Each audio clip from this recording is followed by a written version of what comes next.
Shalom Bapak Ibu yang terkasih dalam Tuhan. Saya juga ingin menyapa Bapak Ibu yang ada di rumah. Shalom. Kembali kita beribadah hari ini. Kita mau bersyukur kepada Tuhan karena Tuhan baik dalam kehidupan kita. Amin. Biarlah kita semuanya, setiap kita yang bernafas, kita memuji Tuhan karena Dia Allah yang layak kita tinggikan. Mari kita siapkan hati kita. Kita mau datang kepada Tuhan. Karena Dia Allah kita, Allah yang layak ditinggikan. Ajaib kuasa-Nya dalam kehidupan kita.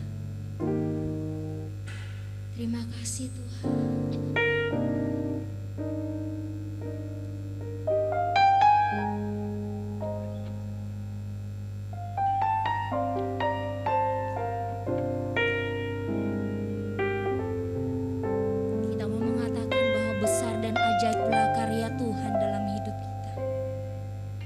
Dan benarlah setiap jalan Tuhan bagi kita. Dan untuk itu kita umatnya layak memuji Dia karena Dia Allah kita. Terima kasih Tuhan. Besar dan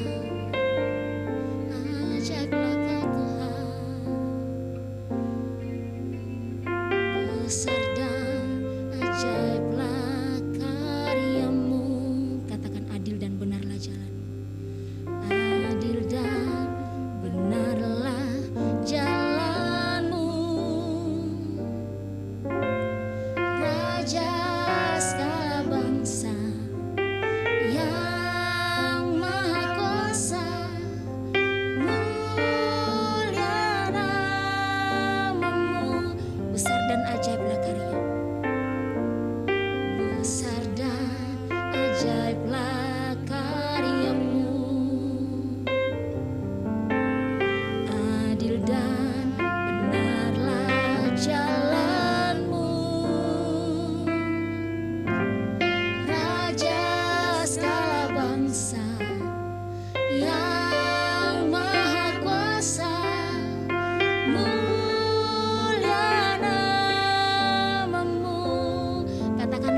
dengan iman pujian besar dan ajaiblah karya Tuhan.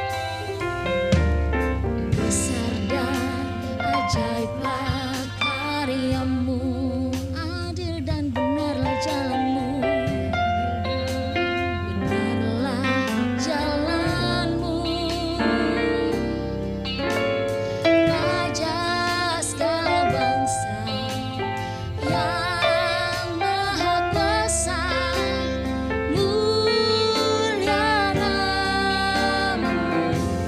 Dan ajaiblah karya-Mu Tuhan. Besar dan ajaiblah karya-Mu, adil dan benarlah jalan-Mu, Raja segala bangsa yang Maha Kuasa.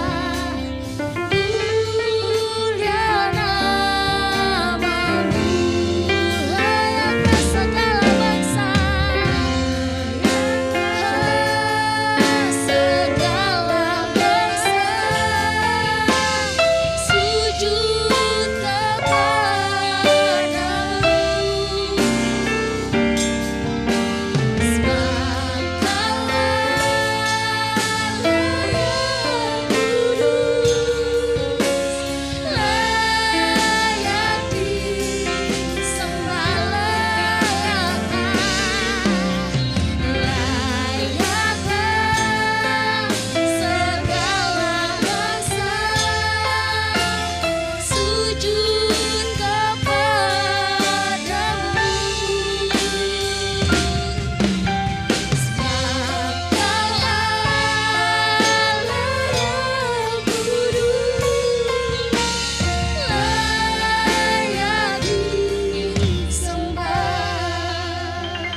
Mari jemaat Tuhan, saya undang untuk bangkit berdiri.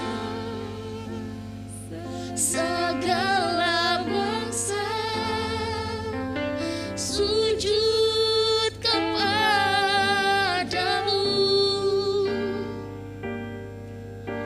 sebab Kau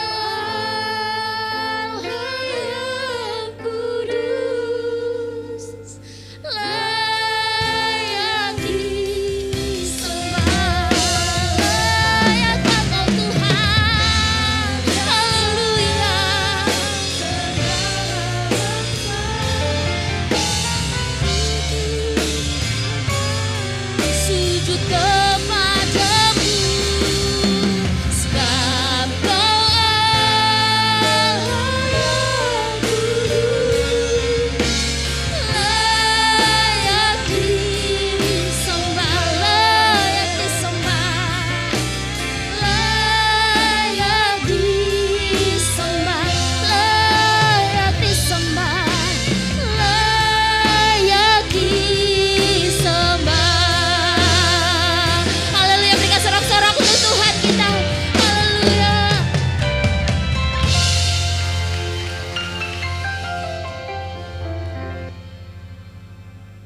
Haleluya Tuhan Yesus. Terima kasih untuk sore hari ini Tuhan. Kami boleh beribadah kepada Tuhan. Kami percaya Tuhan, Engkaulah yang membuat kami bisa beribadah. Karena Engkau sudah memelihara kami Tuhan, Engkau menjaga kami, melindungi kami, bahkan berikan kesehatan kepada kami Tuhan. Biar senantiasa kami boleh punya semangat untuk tetap bisa beribadah, memuji dan memuliakan nama-Mu. Karena Tuhan berfirman bahwa kami tidak boleh meninggalkan perhimpunan Tuhan. Apalagi menjelang kedatangan Tuhan Yesus yang kedua kali. Kami harus lebih giat beribadah kepada Tuhan. Karena dunia makin jahat Tuhan. Dan dosa banyak mengintai kehidupan anak-anak Tuhan. Kami ingin lebih kuat dan kami ingin tetap memelihara hubungan kami dengan Tuhan. Tuhan pimpin ibadah sore hari ini dari permulaan sampai pada akhirnya. Iblis dan roh jahat yang ingin mengganggu jalannya ibadah di dalam nama Tuhan Yesus Kristus, Tuhan hancurkan setiap pekerjaan iblis dan roh jahat. Berikan kepada kami hati yang penuh sukacita untuk kami bisa memuji dan memuliakan nama-Mu Tuhan, sehingga roh puji-pujian boleh mengingkari kami semuanya Tuhan. Dan kami ingin meninggikan, membesarkan, mengagungkan, memuliakan nama-Mu. Terima kasih Tuhan Yesus. Kami serahkan ibadah ini ke dalam pimpinan tangan Tuhan sendiri. Di dalam nama Tuhan Yesus Kristus kami akan buka ibadah pada sore hari ini. Haleluya. Amin. Puji nama Tuhan. Silakan duduk Bapak Ibu. Kita bersyukur hari ini ya, kita masih diberikan kesempatan untuk beribadah. Kita datang dengan hati bersyukur. Kita datang ke baiknya Tuhan. Haleluya.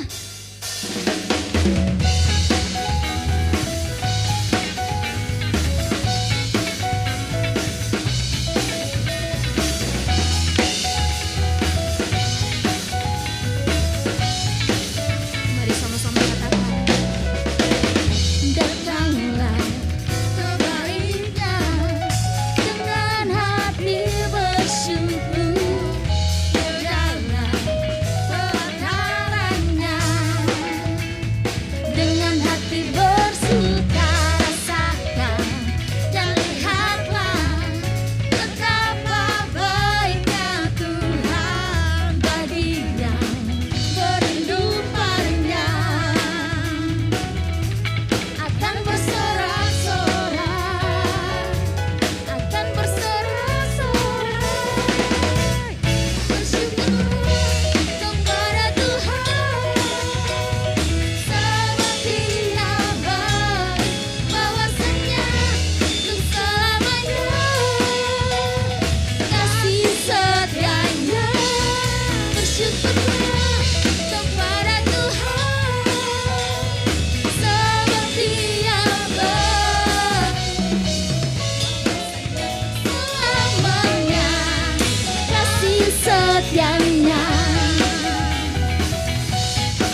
kepada Tuhan. Kepada Tuhan semua Dia baik, bahwasanya untuk selamanya kasih setianya. Syukurlah kepada Tuhan sebab Dia baik, bahwasanya untuk selamanya kasih setianya. Bahwasanya untuk selamanya, bahwasanya untuk selamanya, bahwasanya untuk selamanya kasih setianya.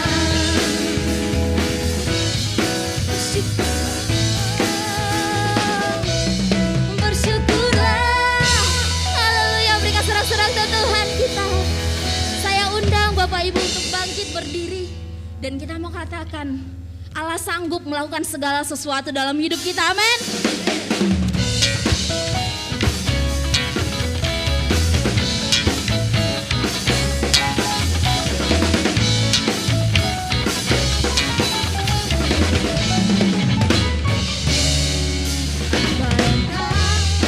Pernah dilihat mata yang tak pernah didengar telinga, yang tak pernah timbul di dalam hati, semua disediakannya bagi yang mengasihi. Yang katakan apa yang tak pernah dilihat mata, amin. Yang tak pernah didengar telinga, yang tak pernah timbul di dalam hati, semua disediakannya bagi yang mengasihi Dia. Allah sanggup melakukan segala perkara, urusan dan semuanya kuasanya tidak berubah. Allah sanggup melakukan segala perkara, urusan dan semuanya kuasanya tak berubah. Terima kasih Tuhan. Mari katakan, pernah dilihat mata yang tak pernah didengar telinga, yang tak pernah timbul di dalam hati, semua disediakannya bagi yang mengasihi Dia. Allah sanggup melakukan segala perkara, urusan dan semuanya kuasanya tidak berubah. Allah sanggup melakukan segala perkara, urusan dan semuanya kuasanya tak berubah. Mari kita katakan Allah sanggup melakukan segala perkara, urusan dan semuanya kuasanya tidak berubah. Allah sanggup melakukan segala perkara, urusan dan semuanya kuasanya tak berubah. Urusan dan semuanya, urusan dan semuanya, urusan dan semuanya kuasanya tak berubah. Haleluya, haleluya. Kuasa Tuhan tidak pernah berubah, baik dulu, sekarang sampai selama-lamanya. Tuhan yang selalu baik dalam hidup kita, amin. Silakan duduk Bapak Ibu. Kita siapkan hati kita untuk mendengarkan kebenaran firman Tuhan. Di dunia ini tidak ada yang dapat kita andalkan selain Tuhan sendiri.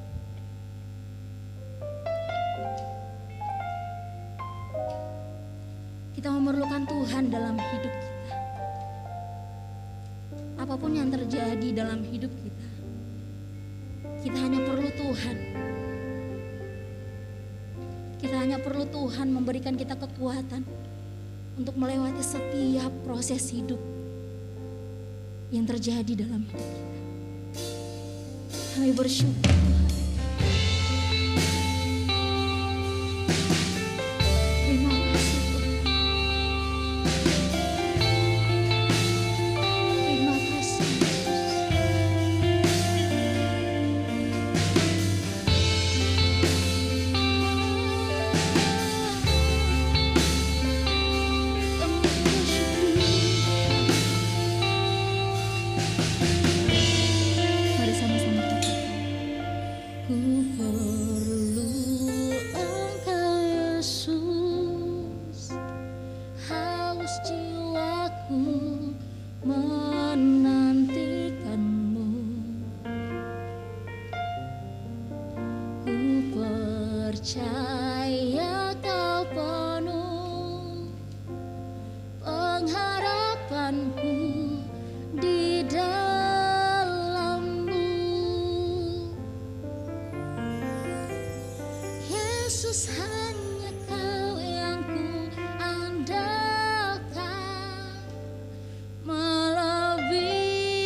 kembali untuk bangkit berdiri. Kita imani pujian ini. Kita katakan bahwa Engkau Yesus, hanya Engkau Yesus yang kami andalkan dalam hidup kami. Hanya Engkau Yesus yang kami percaya. Amin. Haleluya.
Mari jemaat Tuhan kita katakan, Yesus hanya Kau yang kuandalkan.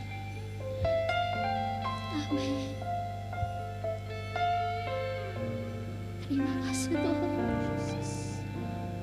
Yesus hanya Kau yang kuandalkan, melebihi siapapun juga. Yesus hanya Kau yang ku percaya. Di setiap waktu tiada lain yang ku andalkan selain Kau. Yesus hanya Kau yang ku andalkan, melebihi siapapun juga.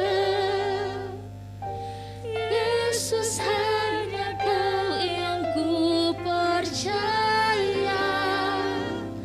Di setiap waktu tiada lain yang ku andalkan selain Kau, Yesus.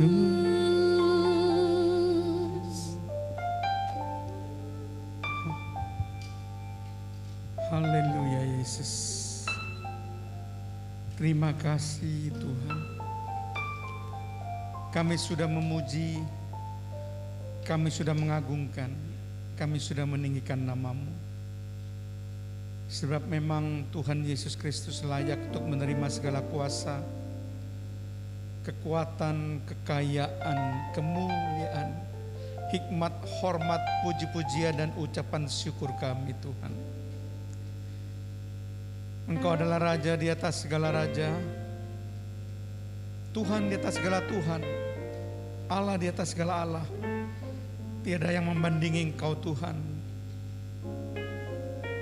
Engkau adalah yang tertinggi dan setiap lutut boleh bertelut dan setiap lidah boleh mengaku bahwa Yesus adalah Tuhan. Kami percaya hati kami sudah siap untuk menerima taburan benih firman-Mu. Dan Roh Kudus jamah hati kami. Roh Kudus lawat setiap pribadi Tuhan. Berikan kepada kami pengertian-pengertian baru. Biar Roh Kudus beracara secara pribadi kepada setiap jemaat. Baik ada tempat ini maupun juga yang ada di rumah masing-masing yang mengikuti secara live streaming ini. Terpujilah nama-Mu Tuhan. Di dalam nama Tuhan Yesus Kristus. Haleluya. Amin. Silakan duduk Bapak Ibu saudara sekalian. Shalom. Puji nama Tuhan. Pada kesempatan sore hari ini saya ingin menguraikan kebenaran firman Tuhan yang saya beri judul Strategi Nebukadnezar. Jadi judul kebenaran firman Tuhan adalah Strategi Nebukadnezar. Bapak Ibu saudara sekalian, kalau kita menyelidiki bacaan Alkitab kita nanti dalam kitab Daniel, ternyata strategi dari Raja Nebukadnezar, Raja Babel, itu merupakan gambaran daripada strategi iblis. Jadi bagaimana nanti kita akan mencoba menggalinya, bahwa strategi Nebukadnezar itu merupakan gambaran secara garis besar daripada strategi dari iblis sendiri. Mari kita akan membuka bacaan kita dalam Daniel pasal yang pertama, ayat yang ketiga sampai ayat yang ke-8. Daniel pasal pertama ayat yang ketiga. Lalu raja bertitah kepada Aspenas, kepala istananya, untuk membawa beberapa orang Israel yang berasal dari keturunan raja dan dari kaum bangsawan. 4. Yakni orang-orang muda yang tidak ada sesuatu cela, yang berperawakan baik, yang memahami berbagai-bagai hikmat, berpengetahuan banyak, dan yang mempunyai pengertian tentang ilmu, yakni orang-orang yang cakap untuk bekerja dalam istana raja, supaya mereka diajarkan tulisan dan bahasa orang Kasdim. Dan raja menetapkan bagi mereka pelabur setiap hari dari santapan raja dan dari anggur yang biasa diminumnya. Mereka harus dididik selama 3 tahun, dan sesudah itu mereka harus bekerja pada raja. Di antara mereka itu ada juga beberapa orang Yehuda, yaitu Daniel, Hananya, Misael, dan Asaria. Ayat 7. Pemimpin pegawai istana itu memberi nama lain kepada mereka. Daniel dinamainya Belsasar, Hananya dinamainya Sadrah, Misael dinamainya Mesak, dan Asaria dinamainya Abednego. Ayat 8. Daniel berketetapan untuk tidak menajiskan dirinya dengan santapan raja dan dengan anggur yang biasa diminum raja. Dimintanyalah kepada pemimpin pegawai istana itu supaya ia tidak usah menajiskan dirinya. Nah, Bapak Ibu saudara sekalian, kalau kita membaca ke-6 ayat ke-3 sampai ayat yang ke-8 ini, kita akan temukan bagaimana strategi daripada Nebukadnezar untuk menarik orang-orang muda Yehuda ini supaya mereka bisa masuk ke dalam Babel. Artinya saudara, mereka masuk ke dalam sistem Babel. Jadi artinya kita tahu bahwa Babel itu merupakan kota yang penuh dengan okultisme, sihir, nujum, jampi-jampi, bahkan juga Babel terkenal dengan penyembahan berhala, dewa-dewa, dan juga perzinahan. Jadi Babel itu suatu sistem yang merupakan sistem daripada iblis. Jadi gambaran sistem iblis yang penuh dengan okultisme Babel itu sebabnya strategi daripada Nebukadnezar. Nanti kita akan melihat merupakan satu gambaran yang jelas daripada strategi daripada iblis. Kita akan melihat bagaimana strategi Nebukadnezar itu. Nah, saudara perhatikan di sini, yang pertama-tama Nebukadnezar ingin merekrut orang-orang muda pilihan. Perhatikan ya. Nebukadnezar ingin merekrut orang-orang muda pilihan dari bangsa Yehuda atau bangsa Israel atau bangsa Yahudi ini. Kenapa saya katakan orang-orang muda pilihan? Coba saudara perhatikan di sini. Kalau kita baca tadi dalam ayat yang ketiga, dikatakan bahwa carilah dari orang Israel ini yang berasal dari keturunan raja dan dari kaum bangsawan. Yang pertama, garis keturunannya. Tidak sembarang orang yang akan direkrut, tetapi Nebukadnezar mencari anak-anak muda atau orang-orang muda yang berasal dari keturunan raja atau kaum bangsawan, royal blood. Jadi ada darah daripada keturunan raja atau darah dari bangsawan, darah biru. Itu yang pertama. Kemudian yang kedua, kalau kita perhatikan di ayat yang keempat, kenapa itu merupakan orang-orang muda pilihan? Di situ dikatakan tidak ada suatu celah. Wah, luar biasa. Orang-orang muda yang akan direkrut oleh Nebukadnezar, orang-orang muda yang tidak ada suatu celah. Dan yang kedua, fisiknya berperawakan baik. Jadi bukan fisik yang lemah, enggak saudara. Fisiknya yang betul-betul berperawakan baik. Kemudian orang-orang muda ini adalah orang-orang yang berhikmat, berpengetahuan atau berilmu. Bukan orang-orang yang bodoh, tapi orang-orang yang betul-betul berhikmat, berpengetahuan dan berilmu. Kemudian yang keempat, orang-orang muda yang akan direkrut dari bangsa Yehuda ini adalah orang-orang yang cakap. Jadi orang yang memang punya kecakapan. Jadi Nebukadnezar tidak sembarang memilih orang.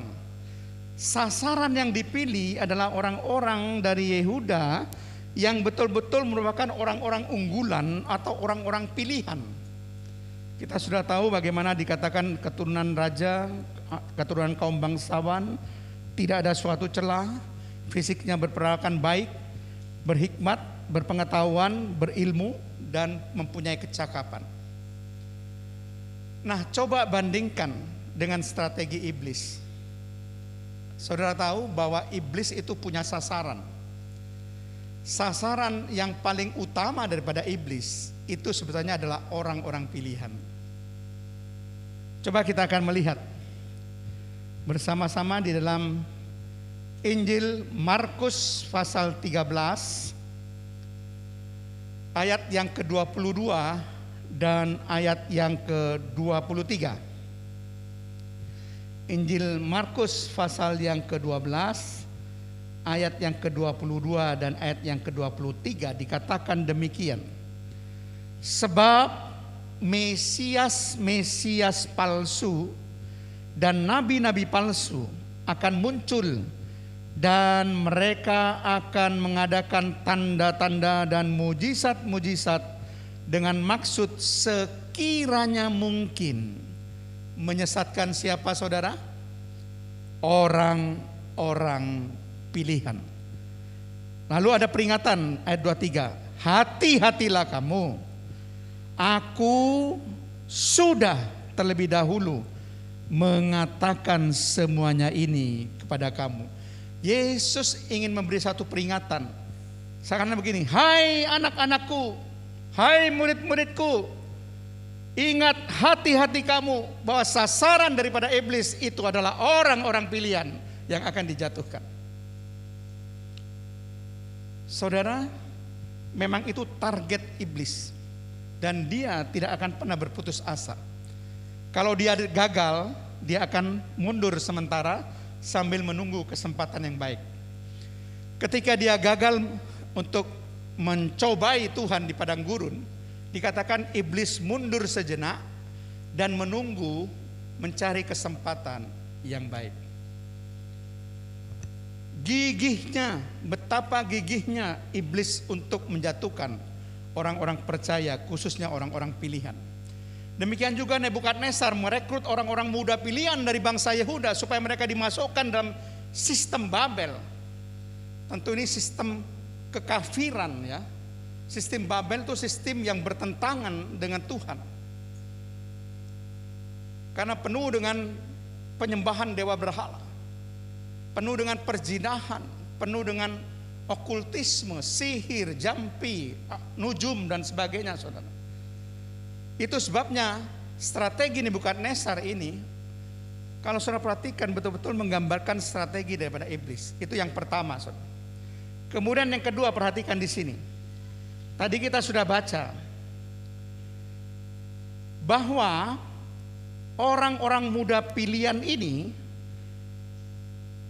dikatakan ayat 4 bagian akhir, mereka diajarkan tulisan dan bahasa orang Kasdim, dan lamanya itu dalam ayat yang kelima 3 tahun dididik. Jadi mereka betul-betul diajar dan dididik selama 3 tahun supaya mereka belajar tulisan orang Kasdim, bahasa orang Kasdim. Nah, saudara harus tahu siapa orang Kasdim. Coba kita akan mencoba untuk menyelidiki siapa sebetulnya orang Kasdim itu. Saya akan, sebetulnya ada banyak ayat, saya 2 ayat saja. Daniel 2 ayat 10. Daniel 2 ayat yang ke-10 dikatakan di situ.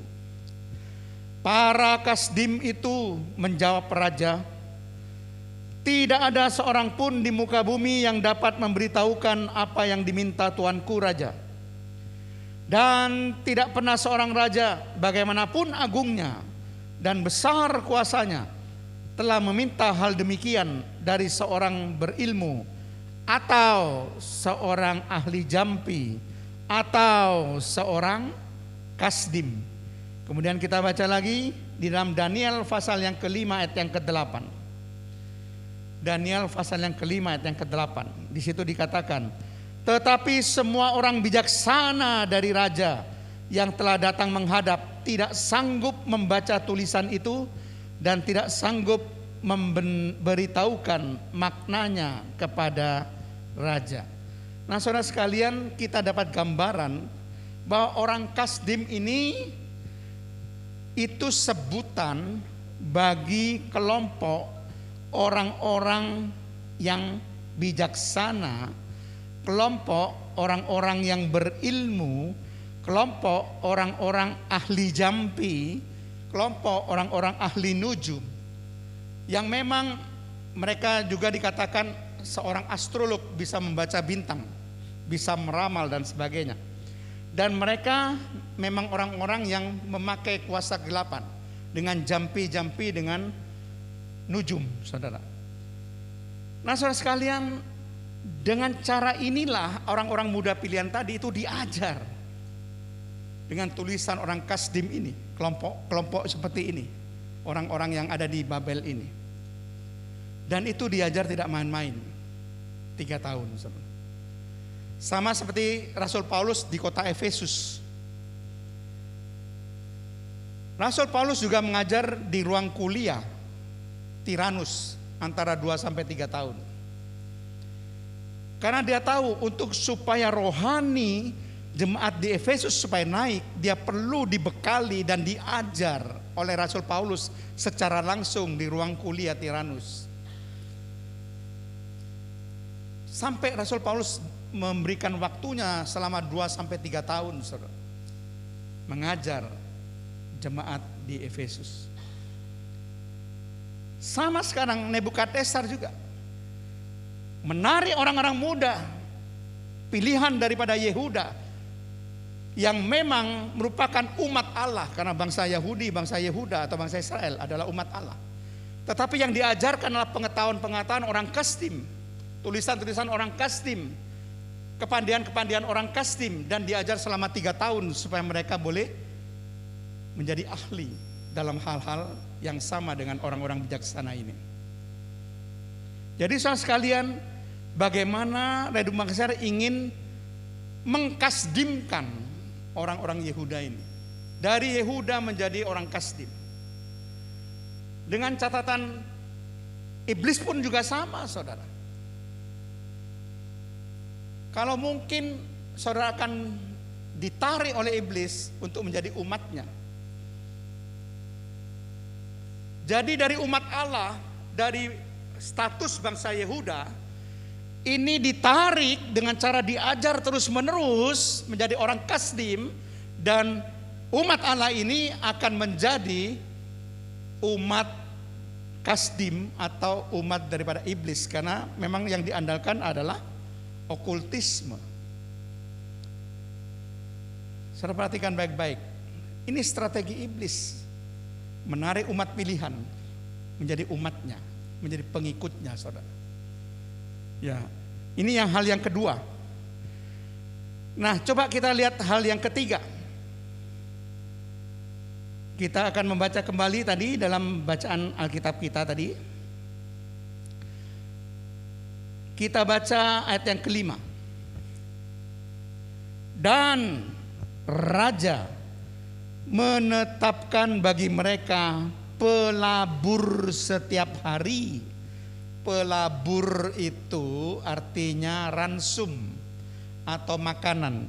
Jadi Allah memberikan makanan setiap hari kepada orang-orang muda pilihan ini yang berasal dari santapan raja dan anggur minuman raja. Tetapi kalau kita baca ayat yang ke-8, Daniel berketetapan untuk tidak menajiskan dirinya dengan santapan raja dan dengan anggur yang biasa diminum raja. Jadi Daniel tahu makanan dan minuman ini dipersembahkan pada berhala, dan ini akan diberikan pada orang-orang muda pilihan ini dari Yehuda. Jadi di sini ada suatu strategi untuk membelokkan dari kekudusan menjadi kenajisan, saudara. Dan itulah selalu yang dilakukan oleh iblis. Iblis paling tidak senang kalau ada orang-orang Kristen hidup di dalam kekudusan. Dia ingin menajiskan. Kalau perlu orang-orang Kristen itu najis semua. Hidup di dalam kenajisan, dalam perzinahan, dalam percabulan. Sehingga iblis menggunakan segala macam cara, bahkan teknologi pun dipakai. Sekarang ini zaman teknologi bebas. Pornografi merajalela di mana-mana. Dan kalau kita tidak waspada, anak-anak kita akan terseret, saudara. Dan itu adalah suatu hal yang merupakan satu problema yang perlu kita pikirkan. Anak-anak muda itu diserang oleh pornografi sebagai silent killer, pembunuh yang diam-diam. Jadi pornografi itu disebut sebagai silent killer, pembunuh yang diam-diam, saudara. Kadang-kadang orang menonton pornografi itu di tempat yang tidak diketahui oleh orang tuanya. Dia punya handphone, dia bisa tonton.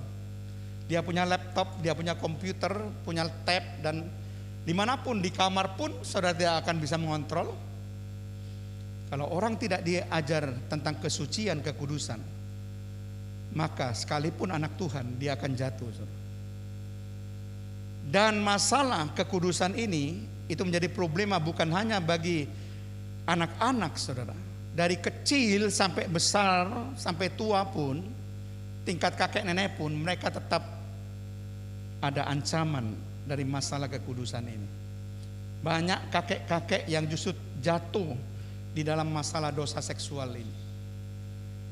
Jadi sama, Nebukadnezar ingin mengubah orang-orang muda Yehuda pilihan ini dari hidup dalam kekudusan menjadi kenajisan dengan cara berikan makanan dari persembahan berhala.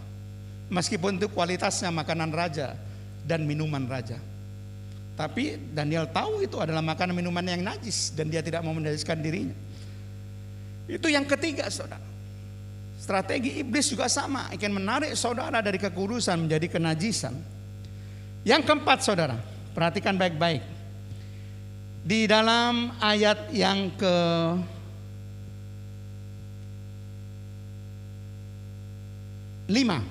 bagian terakhir, dikatakan begini, mereka harus dididik selama 3 tahun dan sesudah itu mereka harus bekerja pada raja. Jadi mereka akan direkrut menjadi pelayan raja. Tapi setelah dididik dulu 3 tahun dengan pengetahuan orang Kasdim. Jadi pelayan raja. Jadi saudara perhatikan baik-baik. Orang Yehuda, umat pilihan Allah, pelayan the king of king, pelayan raja di atas segala raja, pelayan Kristus diubah menjadi pelayan raja yang jahat, pelayan Nebukadnezar. Bagaimana kan direkrut untuk melayani raja yang jahat ini. Raja Nebukadnezar disebut sebagai the wicked kings, raja yang jahat. Saudara perhatikan, dari pelayan Kristus sebagai raja di atas segala raja mau diubah menjadi pelayan raja yang jahat. Pelayan Kristus menjadi pelayan manusia. Itu strategi daripada Nebukadnezar. Kemudian kita melihat yang ke-5. Kita lihat nama, ya, namanya, ayat yang ke-7 dikatakan di situ. Pemimpin pegawai istana itu memberi nama lain kepada mereka berempat. Daniel dinamainya Belsasar, Hananya dinamainya Sadra, Misael dinamainya Mesak, dan Asarya dinamainya Abednego. Daniel itu artinya Allah adalah hakimku. Tapi Belsasar itu berarti disukai dewa Bel. Dewa Bel itu dewa berhalanya kerajaan Babel. Bayangkan saudara, Allah sebagai hakim diubah namanya menjadi disukai dewa Bel. Hananya itu berarti Tuhan itu penuh kasih karunia dan kemurahan. Lalu diubah menjadi Sadra. Sadra, huruf akhirnya AKH, tinggal tambah U saja. Jadi menjadi hamba dewa aku, dewa bulan. Sadra itu artinya hamba dewa aku, AKHU, hamba dewa bulan. Kemudian Misael itu artinya siapa yang setara dengan Allah, Allah yang tiada bandingannya, siapa yang setara dengan Allah. Diubah menjadi Mesak, yang artinya siapa yang seperti saya. Bayangkan, siapa yang setara dengan Allah, Allah yang tidak ada bandingannya, siapa yang seperti saya. Itu Mesak. Asarya, Allah adalah penolongku, Allah yang menolong saudara. Abednego artinya hamba dewa Nego atau dewa Nebu, itu juga dewa berhala daripada Babel. Jadi mereka berusaha, apakah supaya mereka bisa ditarik menjadi penyembah-penyembah dewa berhala atau penyembah Allah yang benar. Apakah mereka mengandalkan Allah, Allah yang tiada tara, Allah yang tiada bandingannya, dengan siapa yang seperti saya, mengandalkan Allah atau diri sendiri. Siapa yang setara dengan Allah bisa dirubah menjadi siapa yang seperti saya, kesombongan diri. Jadi saudara sekalian, strategi daripada Nebukadnezar itu, saya berikan kesimpulan karena waktunya sudah sampai. Yang pertama,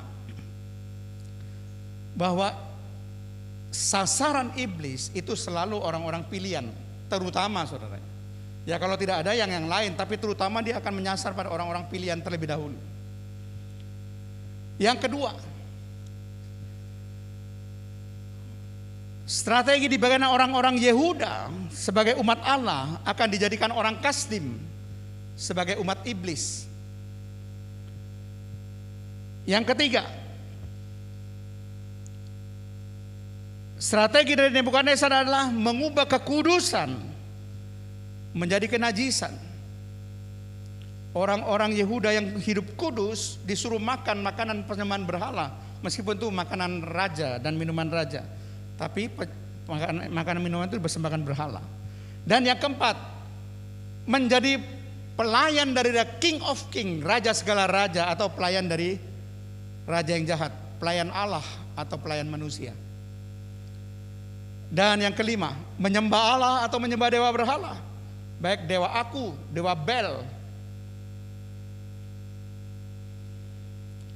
Kemudian yang keenam, mengandalkan Allah atau mengandalkan diri sendiri. Kalau saudara bisa dirubah jadi mengandalkan Allah, jadi mengandalkan diri sendiri, maka berhasillah strategi daripada Nebukadnezar. Jadi hati-hati saudara, ada 6 strategi dari Nebukadnezar yang merupakan gambaran strategi daripada iblis. Dan saya percaya kita semua akan berwaspada dan kita akan kuat di dalam Tuhan, karena masih ada Tuhan yang melindungi kita. Amin. Oke, kita akan berdoa saudara. Terima kasih Tuhan kalau kami sudah menyampaikan kebenaran firman-Mu, supaya kami waspada bahwa iblis selalu mencari sasaran, bahkan kalau mungkin dia akan menjatuhkan orang-orang pilihan. Karena itu adalah target utama daripada iblis dan segala antek-anteknya. Tuhan, biar kami boleh berwaspada supaya kami tidak jatuh Tuhan. Kami tidak ingin supaya kami dari umat Allah menjadi umat iblis. Kami tidak ingin berubah dari hidup dalam kekudusan menjadi hidup dalam kenajisan. Kami tidak ingin menjadi pelayan-pelayan manusia, tapi pelayan raja di atas segala raja, jadi pelayan Kristus. Dan kami hanya menyembah Allah, bukan menyembah dewa-dewa berhala, bukan menyembah ilah-ilah. Dan kami akan mengandalkan Allah, bukan mengandalkan diri kami sendiri. Tuhan, tolong kami dan mampukan kami. Sementara akan memberikan yang terbaik, berikan kepada kami hati yang rela untuk memberi, hati yang sukacita untuk memberi Tuhan. Apa yang ditabur itu yang akan dituai. Terpujilah nama-Mu Tuhan. Di dalam nama Tuhan Yesus Kristus. Haleluya. Amin. Puji nama Tuhan, kita akan memberikan persembahan dan petugas kolektan kami persilakan. Kita angkat pujian Allah Sanggup.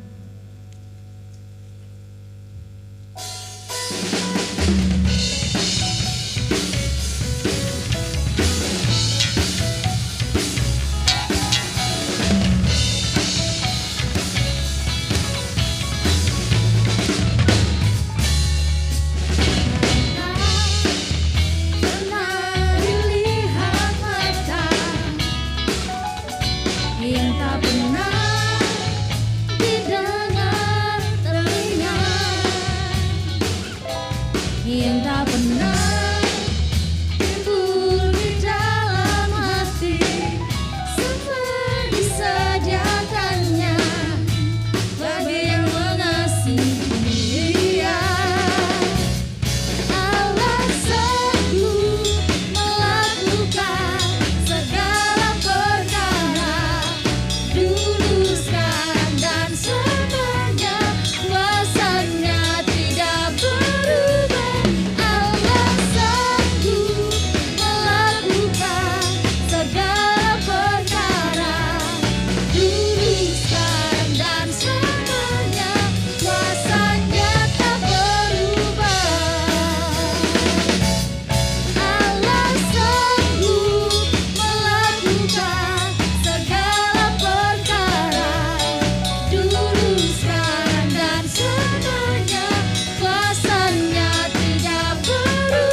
Shalom, puji nama Tuhan. Bapak Ibu Saudara sekalian, kita akan mendengarkan pengumuman gereja.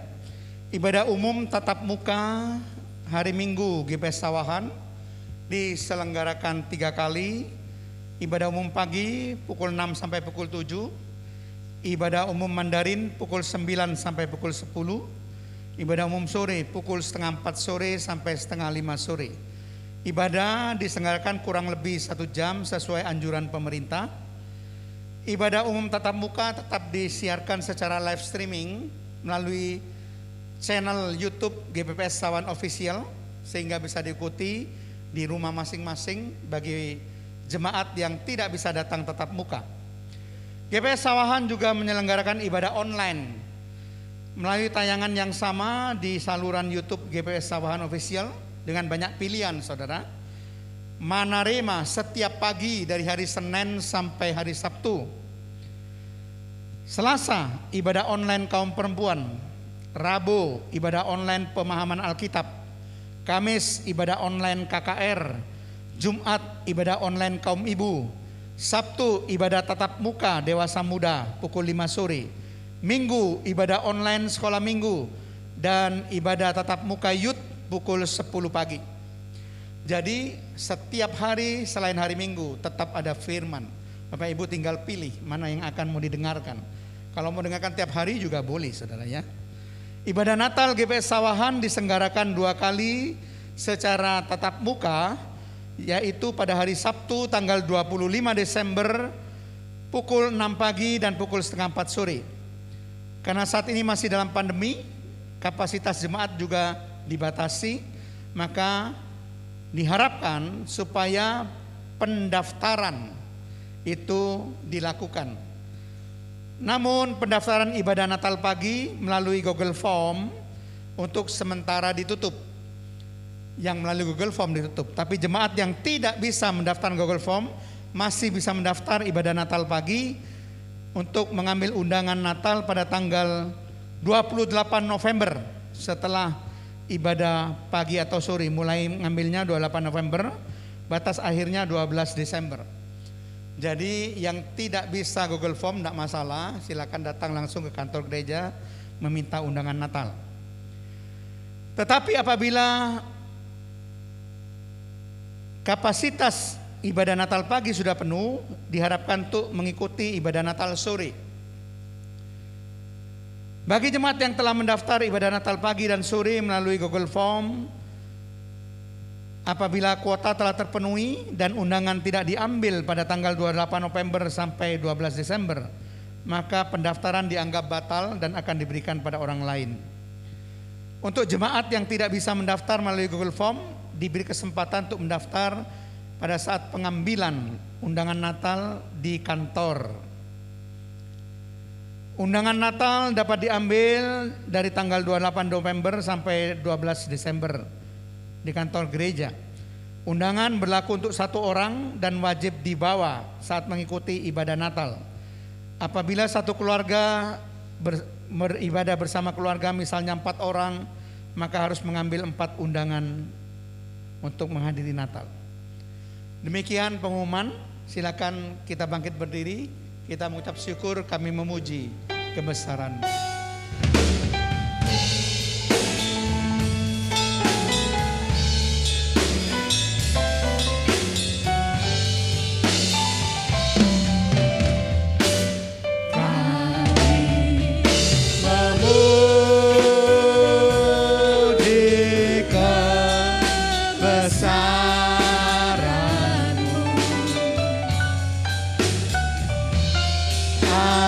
Ajaib Tuhan, ajaib Tuhan, kami memujikan besaran-Mu.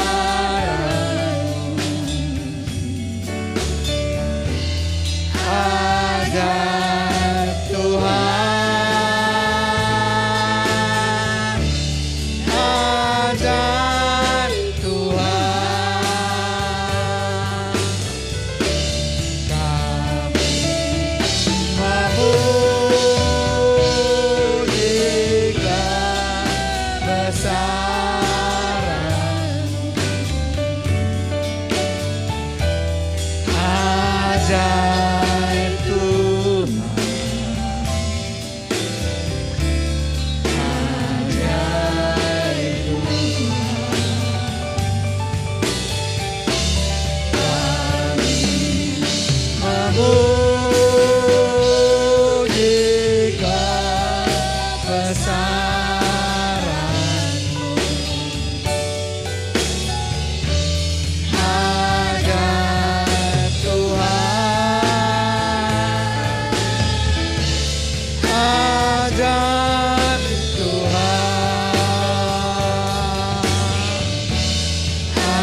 Terima kasih Tuhan, Engkau sungguh amat baik.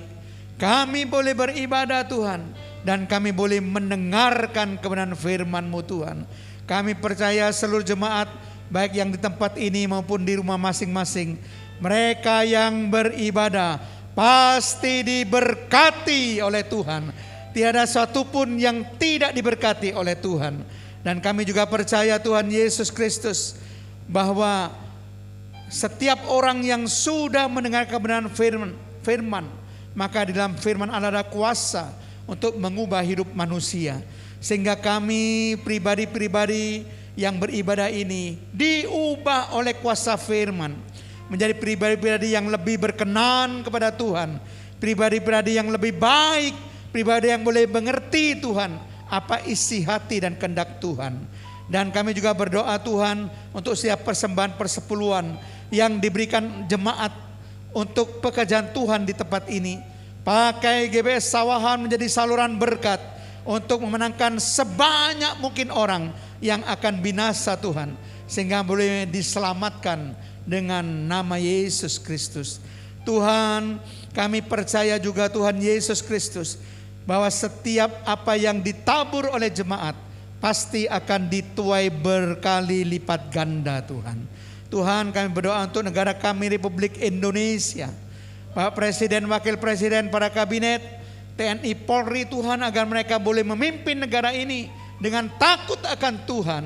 Dan bahkan Tuhan Yesus Kristus akan mencapai masyarakat adil dan makmur material dan spiritual Tuhan. 4 pilar kebangsaan tetap berdiri tegak di bumi Indonesia, baik Pancasila, UUD 45, NKRI dan Bhinneka Tunggal Ika. Dan Tuhan, sekarang kami berdoa bagi seluruh jemaat, baik ada di tempat ini maupun di rumah masing-masing, di dalam nama Tuhan Yesus Kristus. Tuhan memberkati segala usaha dan pekerjaan saudara. Tuhan memberkati pelayanan saudara. Tuhan memberkati saudara dengan umur yang panjang. Tuhan memberkati saudara dengan kesehatan ilahi. Tuhan memberkati saudara dengan pemeliharaan Allah. Tuhan berkati saudara dengan perlindungan daripada Allah. Dan Tuhan berkati saudara dengan penyertaan daripada Allah sampai selama-lamanya. Bahkan keturunan saudara turun-temurun akan diberkati dengan keberhasilan dan keberuntungan. Dan rancangan Allah bagi keturunan saudara akan diberikan hari depan yang penuh harapan. Terima kasih Tuhan, kasih karunia daripada Allah Bapa, cinta kasih Allah Putra serta persekutuan Allah Roh Kudus memberkati dan menyertai kami semuanya mulai sore hari ini dan sampai selama-lamanya. Dalam nama Tuhan Yesus Kristus, bagi Bapak Ibu yang percaya sudah diberkati. Katakan dengan iman, amin. Selamat sore, selamat pulang. Tuhan Yesus memberkati Bapak Ibu semuanya.